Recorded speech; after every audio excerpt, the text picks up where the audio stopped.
Адамдар кедейліктен және белгісіздіктен қорқады. Егерде екеуінен де құтыла алмасаңыз, намысты жоғалтпай оларды қабылдаған жөн. Конфуций. Еріншектік күллі дүниедегі өнердің дұшпаны. Талапсыздық, жігерсіздік, ұятсыздық, кедейлік бәрі содан шығады. Бұрынғы ата-бабаларымыздың бұл замандағылардан артық екі мінезі бар екен.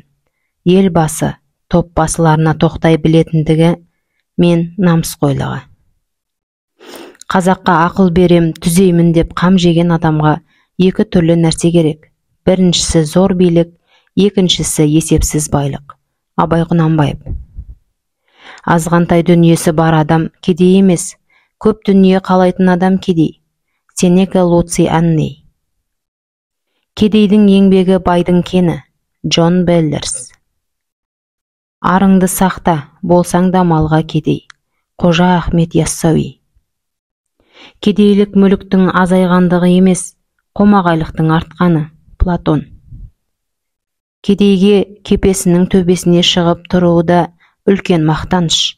Ғабит Мүсірепов.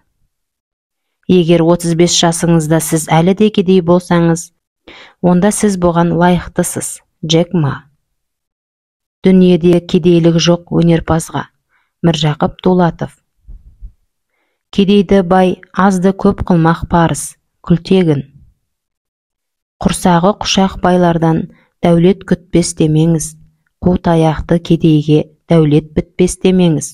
Жалғыз көпке теңеліп, кегін бір алмас демеңіз.